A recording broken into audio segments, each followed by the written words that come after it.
What's up, guys, man? It's your boy, Big Nate, aka Nate the Great.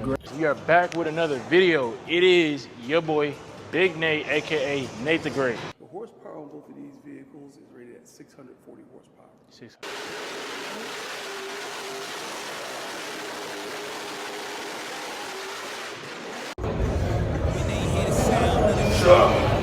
They'll be saying, oh Lord, here they come. Yeah, here we come. Here we come. Whatever you want to do, it doesn't matter if it requires college or not. Here we come. I would advise you don't waste time, you know? Oh, what is going on, you guys? It's your boy, Big Nate, aka Nate the Great. We are back with another video, a surprising video. I'm outside a race team garage where I'm gonna look at some of BMW's performance cars shops. Shooting a video. Hold on.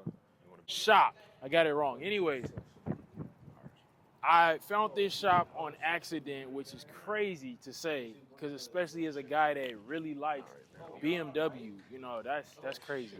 Like, look at this, man. Outside of this shop, look at this, man. Two of them, just chilling, just sitting there. Let me turn down the comp right quick, man. Give me 1 second. There we go, man. I had to make sure I got the settings right, man. I'm trying to show off this beauty. You feel me? Got two versions of the car that I'm getting ready to purchase in the next 4 to 5 years. Yo, I'm at Paul Miller Racing. Can you believe this, bro?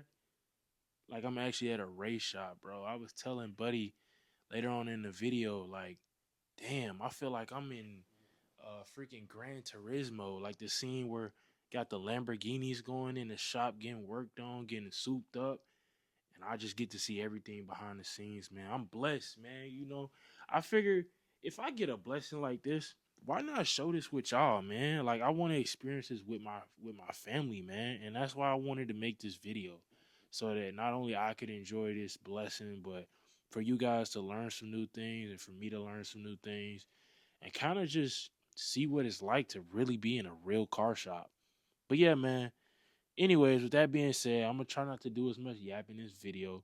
Let's go ahead and get into this and see what the shop is about, man. See the trophies, see all the cool stuff, man. But y'all stay tuned, man. I got a lot in store. Right now, the car's getting prepped for Daytona for the Rolex 24 and 26. We'll be racing there in January. Pretty much, it's a brand new car from Petite last year, which was at Road Atlanta, to Daytona for the next season. You got to go through everything, so it's getting a new engine, a new gearbox, you know, all new fuel lines, fuel cell, all new suspension, which is what Scotty's building up right now. Right here. Yep, right there. He's building looks like a rear suspension corner, we call it right now. So there's not that much of an off season really. So it's called the off season, but we're always working. Yeah. Got to rewrap all the body work. We're getting all of our gearboxes assembled. To those who haven't seen, this is a transaxle sequential rear gearbox. So I've never actually seen a sequential gearbox before. I've always wanted to. So these are rear mounted in the car. It's got the diff on it as well. So it's one whole unit. The starter, the alternator, and the AC compressor all go in it. So kind of explain to me, because I hear people talk about sequential transmission as well. Is that the correct? Am I using it correctly? Yeah, this is. What's the difference between a sequential transmission and a regular high performance transmission? Like an automatic or a sequential? Yeah. So basically, it's like the automatics use, I believe, still a torque converter. There's no torque converter in this. The gearing's all different. This uses an electronic clutch as well. So right here is like the E clutch. So you see some have like a sequential stick or you can use like a sequential paddles on your steering wheel. Ours uses the paddles on the steering wheel, and the clutch is also controlled by your hand on the steering wheel as well. And I'll show you.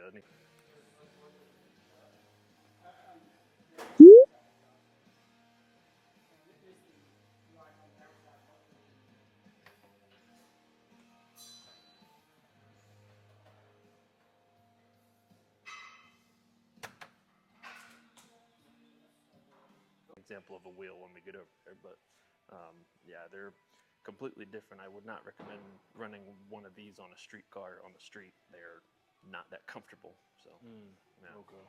Strictly Because for you kind of racing. got to gut the car basically to be able to fit it. Is that what you mean when you say not comfortable? What do you?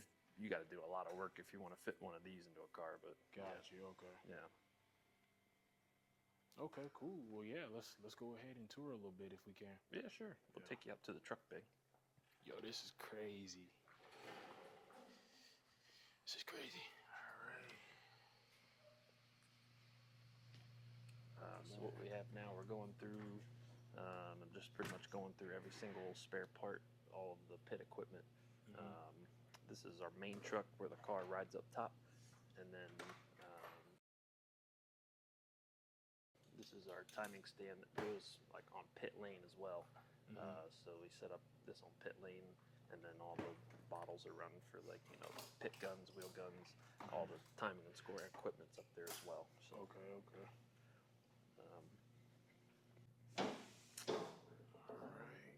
yeah, we'll do it here. That's where the car would be, right up there. That's cool as hell. Oh man, you over here trying to look like you really focused, like you working on some serious. Hey man, I just gotta know, like, are you working hard? Or are you hardly working? Like, I don't know. It looked like you're trying to look busy, but you're not. Nah, I'm just messing around. Anyways.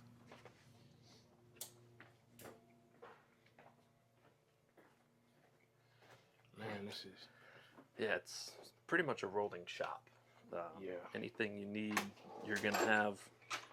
We got to keep it with us because some trucks you have a garage stall. Some trucks we pretty much make a garage. We have a big awning that comes off the side of the truck. It's pretty much a big circus tent. We call it pretty much like a traveling circus. Okay. But anything that you need, like this is pretty much the parts room now. So from air jacks of the car that jack it up to you name it, engines and gearboxes can live upstairs along with the car. So Got your full snack counter, snack yeah. counter. You got to have meals as well. So Oh yeah, got to. We're going upstairs on the second level. the drivers have a nice driver lounge. Not every truck has a driver lounge like this. Oh, for Where real? they can get change into their fire suit or play Mario Kart, whatever they do on their spare time. Right. And then the engineering lounge in here where all the engineers congregate or sleep, one of the two, whatever they do. But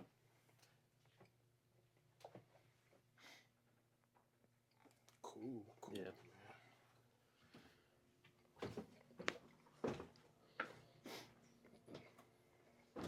Definitely don't want to hit your head on this. Yeah, pretty much whatever's needed. And these slide out too, so you have a lot more room. Oh, like The whole, like a camper, like this whole section slides out. So oh damn. yeah, pretty nice. You get a little bit more room.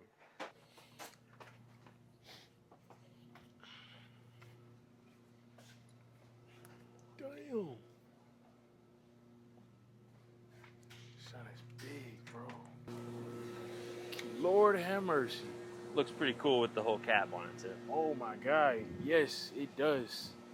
You have to take a lot of equipment to each race.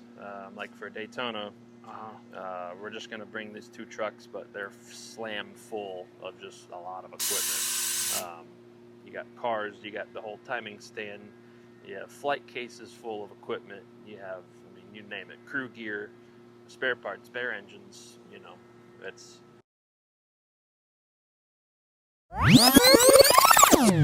Yo. Time out for a sec. You see the look on my face? Sir, buddy, friend, My guy, you gotta slow down, man. Look, I'm like a baby with training wheels, man. I need some time to comprehend what it is we're talking about here. You're just flying everything at the wall. Like I just, yeah, you should know what that is, right? Yo, buddy, my guy, my main man. I'm trying to figure out what it is you're Yeah. talking about. Nah, man. But As you guys can see, we're in the part of the video where we get to kind of show off some of the accomplishments and things that the team has achieved over the years.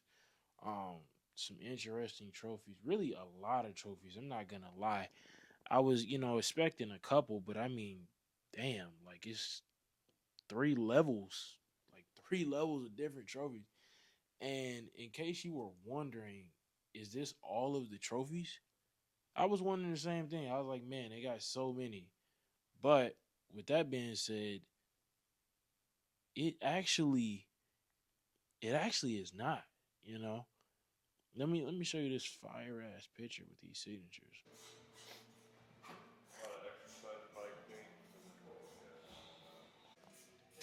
So that's the turbo spew, kind of like a little fan that spins, and this is the whole thing.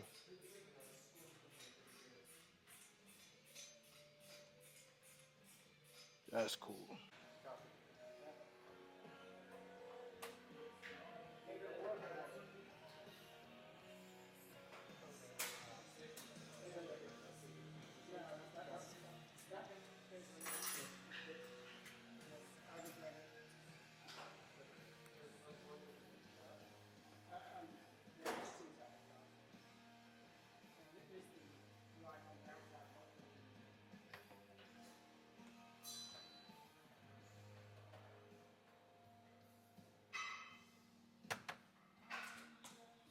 My first question: how does one get into this type of thing? Like, I know you don't go to college for this, but there's some type of something that you have to go through to get to this process. yeah, I think everyone's story in this building is all different. Me, I started out selling parts like at dealerships. I worked for Volkswagen, I worked for Volvo, Ford, and then I made the switch to BMW, which I've always been into BMWs my whole life. So I worked for a dealership in Virginia that sold motorsport parts. Not every BMW dealership is a motorsport dealer, but we were one of the 13 dealers that were. So I sold the parts to these GT3 cars, GT4 cars, M2s, stuff like that. Just built up reputation around the paddock that I had parts in stock because I cared about racing. If you stock it, race teams are going to want to buy from you because money is, or time is money in this business, really. Supply and demand. Yeah, supply and demand. There's not that much. Yeah, there's not that much time in between races, like I say. So if you have something, you get it.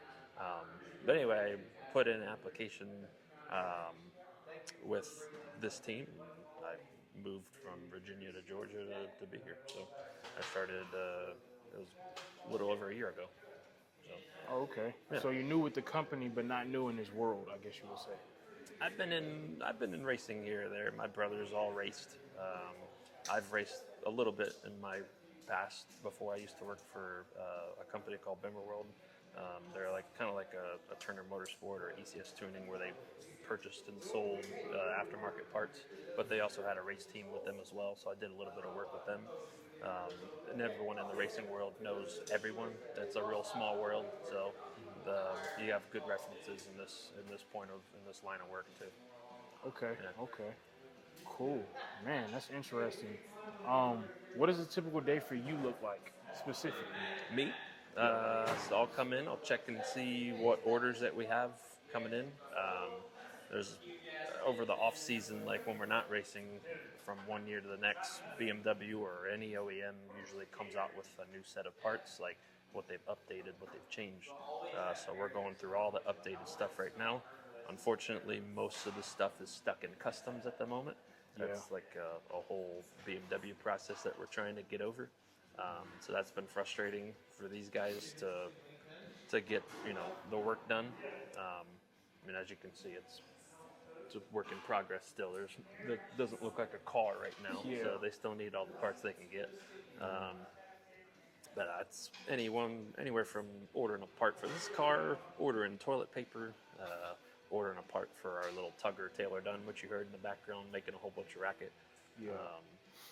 Just checking orders, restocking the truck, restocking all of our cabinets and tools, making sure everything's good. So, Okay. yeah. Okay. How did you know this was for you? Oh man, you just know. If it's some days are long, like in the racing world. Some days are real long. Some days turn into 3 days. Like for the 24-hour, we were up probably 50 hours straight just working. But at the end of the day, you're like, we accomplished something. We finished the race. Not everyone can say, oh, like the team finished a 24-hour race straight. So that was pretty cool. But it's a great group of guys, and it's worth coming in every day.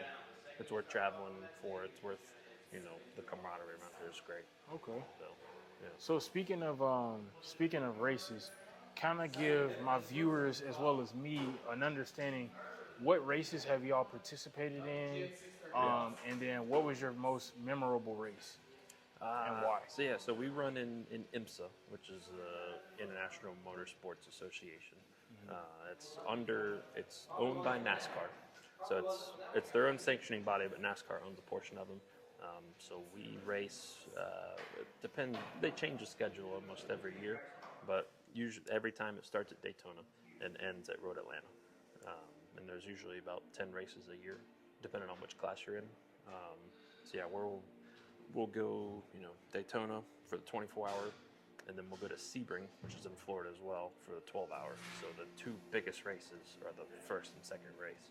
Okay. And then you have some sprint races in there with that are 2 hours and 40 minutes. Or we go to Detroit, which race in the streets of Detroit, which is pretty cool. That's like 100 minutes. So that's a real short race. Yeah. That's a lot of work for a real short race. Yeah. And that track has not been good to us. So that's real tight. It's real technical. It's real bumpy. Yeah. And it's just Corners close are quarters. hard. Yeah, you get run into a lot, unfortunately. The most memorable race for me was probably Daytona. My first Daytona 24, which was this year. Just walking into that place it's like you're not prepared for. I've never been there before, and I showed up, butt crack of dawn, and just walking in there, and you see the grandstands, World Center racing. It just takes your breath away. It's wild. The history there, who's raced there. The whole energy's kind of different. It's wild. Yeah. Being there at 2 a.m. with race cars running around, you're doing this, and then like, hey, we're coming in. Oh, and then your adrenaline starts going. So it's pretty cool. Yeah. I would say for myself personally, just walking in here, this kind of gives me like vibes of because you've seen Gran Turismo, the movie. Yeah. Have you seen it? Yep.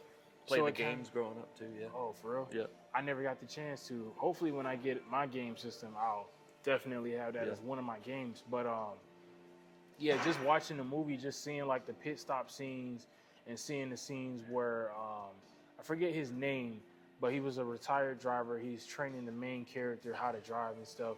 And they go in the Lamborghini pit crew, and the music's playing in the background, and you see the car stripped down, some of them fully built, and it's just like a whole experience. So it's kind of similar for myself walking in here, just like seeing like an actual race team's shop with all the parts, and really just it's a welcoming environment. I definitely would say good hospitality you guys have shown. We tried to. So Yeah, I've been on the fan side of it. So before I was, even working in it, I used to go to the races myself, and I'd just be like, man, wonder if I can do that one day. And here I am, and it's crazy to think that here I am.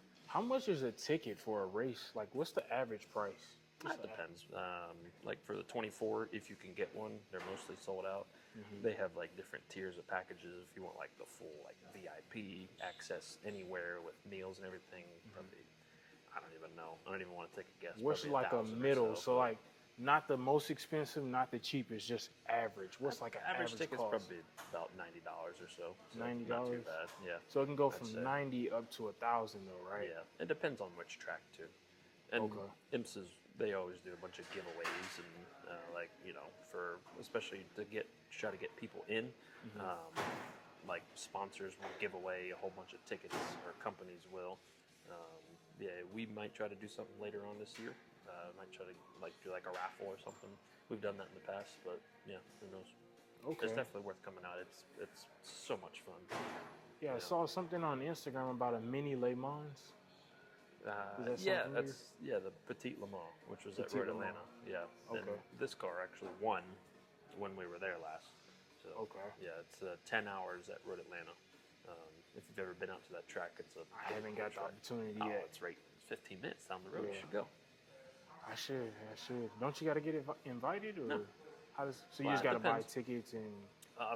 For when we race there, yeah, you got to buy a ticket, which tickets were like $80 Yeah.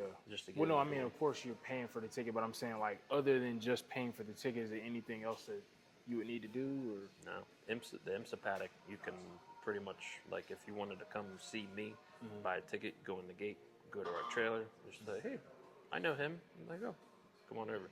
I'm gonna Like do that Formula then. One, NASCAR, it's Yeah. hard to do. Like IMSA's pretty. They want fans to interact with teams, which is really cool and really rare in racing. Helps grow. Yeah, it does. Helps grow the. yeah. Creates new fans, creates new crew. Yeah. We've had a couple kids come up and she's like, how do we get your job? Teenagers like, well, you got a resume? And they'll like hand me a resume.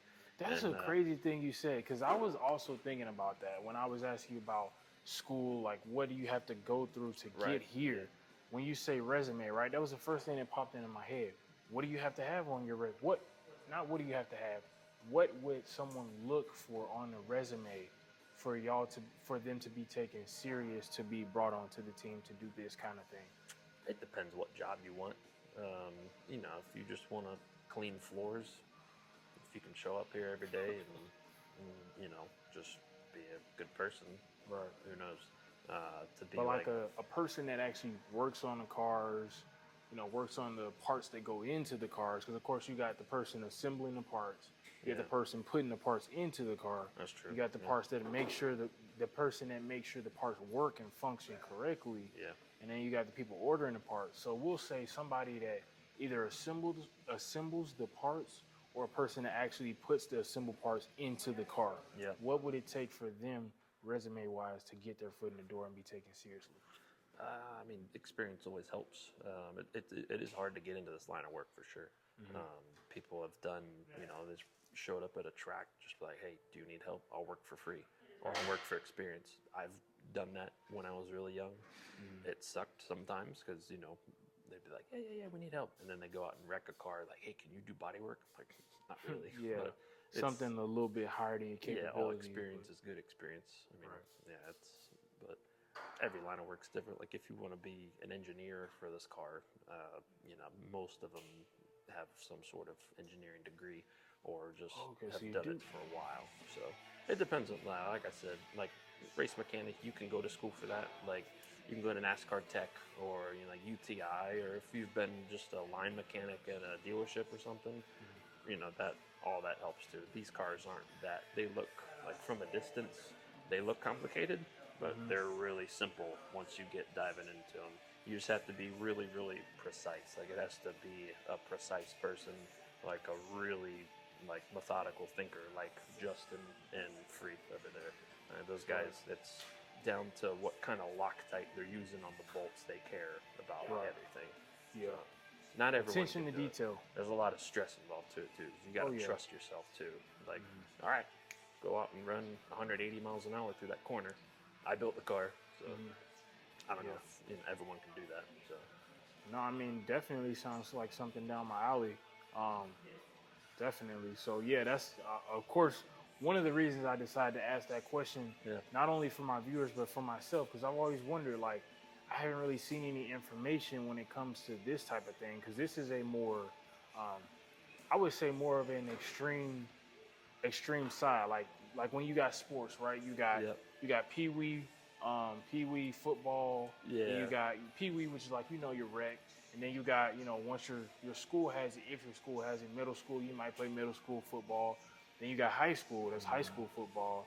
Then you got college football, and you got NFL. This one, I correct me if I'm wrong, but this is like college right before NFL.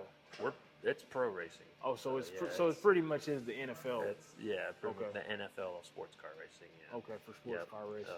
And within the series, there's driver rankings. Like we race in GTD Pro, so it stands GTD. for GTD Pro. That's the class that we run in. Okay. Grand Touring Daytona, and then pro drivers. So all the drivers that we have are rated as a professional. They have just GTD, where some drivers are considered amateur or like a silver class or bronze or whatever driver ranking is. The driver ranking systems just doesn't make sense. But there's pro drivers and amateur drivers is what it boils down to. So there's no intermediate. There's either beginner or professional. Yeah, in the racing world, pretty much, yeah. You got the drivers that are paying to race, and then you got the drivers that are paid to race. So Okay. So it's like walk-on versus scholarship. pretty much, yeah. Okay. Yeah. Cool. Man, Yeah. that's wow. Well, as far as right now, I mean, that's pretty much all the questions I have for today. I will get a couple of B-roll shots, but I do appreciate you for actually inviting me in here. No doubt. Actually, I will go ahead and give y'all a little quick story. Why am I here? Like, how did this happen, right? So, I was working. We're not going to say how or what, but I was working and I came in here and I'm looking outside and I see the two M4s. I'm like, yo, this is crazy. They got one of my dream cars outside. And I'm just admiring the cars, but I'm like, okay, I still got to continue working. So I walk in the shop, look through the doors, and I see this big race car. I mean, almost, completely put together. It's just missing like the wrap from what I remembered. And I was like, yo, this is crazy. I feel like a kid in a candy store because I'm just like, what did I just walk into? Like, this is a racing shop. Like, this is a real deal racing shop. So, of course, you saw me. My jaw was damn near to the ground when I walked in. You invited me in and you said, do I want to come and look at the car and look around? Of course, I didn't have too much time. So that's why I'm here today, because I had more time. But yeah, you had I believe it was a GT3 GT3, M4 GT3. M3 or M4? M4. So yeah, M4 GT3 GT3 Evo. That's right. Right, and that's like a $650,000. Somewhere around there, yeah. Yeah, that's because I looked online. I think the first year that they made it was like 24, right? Or was it 25 this year? The Evo came out in last year, beginning of last Evo. year, yeah. Okay. But this car, the M4 GT3, the G82 has been running since 2021, and it's been pretty successful too. Right. And the Evo is just their updated more. Yeah, mid-year update. They changed a lot of stuff. They changed the rear brakes. They changed some aero bits. They changed a lot of engine parts on it. So their BMW is pretty adamant about winning races, and they'll spend the money to do so. Gotcha. That's what's up.